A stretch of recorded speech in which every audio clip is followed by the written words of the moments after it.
Hello, I'm Dr. Jim Anderson, and I'm here to talk to you today about wicked IT problems.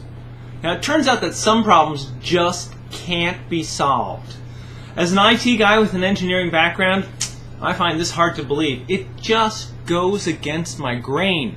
I mean, back in school, I encountered lots of problems that at first blush, they appeared to be impossible to solve. However, once I'd gotten a little deeper into whatever class I was taking at the time, things started to become much more clear. New tools that I had learned could be used to solve what had previously appeared to be unsolvable problems. In the world of IT, the IT department can even keep a company out of an economic stall. And so I thought that there was no problem that an IT department couldn't solve. It turns out that real life is not nearly so neat. Dr. John Camillus has spent the past 15 years studying how companies create their own strategies. During this time, he has uncovered what he likes to call wicked business problems. Strategy issues that are difficult because our traditional processes for solving problems just cannot resolve them. Now, IT departments face these types of problems internally as well as facing them as a part of a company's overall strategy planning process. Wicked problems can be especially trying for IT departments because they seem to resist being solved by our current standard techniques of gathering more metrics, revisiting core issues, and creating more detailed definitions of them. Or even our time-honored technique of breaking the big problems that we can't solve down into smaller problems that we hope that we can solve.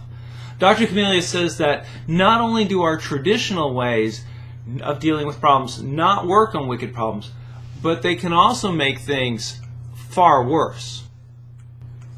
Dr. Camillus recently wrote an article for the Harvard Business Review in which he discussed wicked business problems.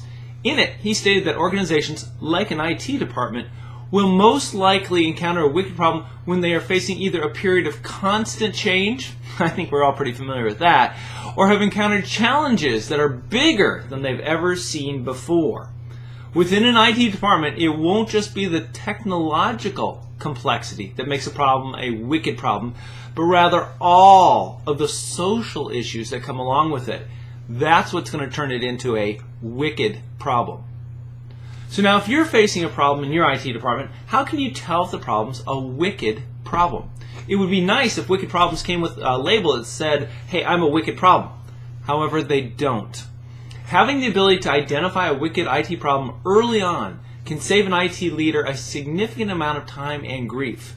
Now, you're not going to be able to tell just by looking at the problem itself, but rather you're going to have to take a look at what surrounds the problem.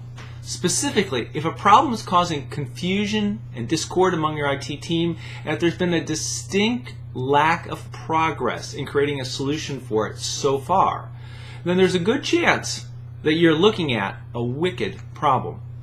Now, just to make sure that you really do have a wicked problem and not one of those more common, really hard IT problems, there are some additional criteria that you need to check before you can call an IT problem a wicked problem.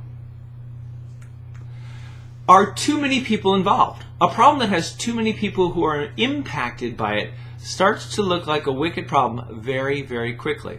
Each person who has a different vested interest and is working on a different set of priorities will contribute to making a difficult problem changing it into an unsolvable wicked one. The cause of the problem is not clear. There is no single cause for the IT issue that you're dealing with. Generally, there's multiple sources that have fed the problem, including competition, issues with employees and staffing, company strengths that have become decrements, and then of course traditional domestic versus international focus. These can all come together to contribute to the problem. How about the problem is shaped like a blob? This is an especially tricky characteristic to deal with.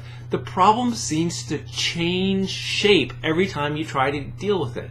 This makes it really hard to get a grip on the problem, and you may have no idea where to start. You've never seen anything like this before. How can you solve a problem that doesn't look like any other problem that you've ever seen before? When you face a problem that you've never seen before, the question of what tools or what techniques to use to solve it becomes even more critical. There are no signs showing you the right direction. You know, most problems come with some sort of indication of what the correct next thing to do in order to solve it is. However, wicked problems have no such indicators. You are truly on your own here. So what's an IT leader to do once he or she has spotted a wicked problem? One key thing that Dr. Camillus has learned is that a wicked IT problem cannot be solved. Instead, you're going to have to take a different approach. You're going to have to acknowledge that the problems can't be solved. And instead, what you're going to have to do is devote the time and energy and talent that you have and that your team has to instead finding ways to manage these problems. You can't make them go away, but you can turn them into a manageable problem. Good luck with that. You might be asking yourself, where do I go from here? The ability to effectively manage an IT department and to do it well is a skill that your company needs you to have.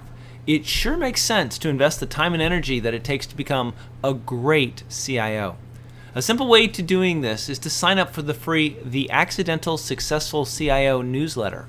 This monthly publication is sent to your inbox and is overflowing with tips and techniques on how you can spend your time making the right IT decisions and really leading your department's IT professionals.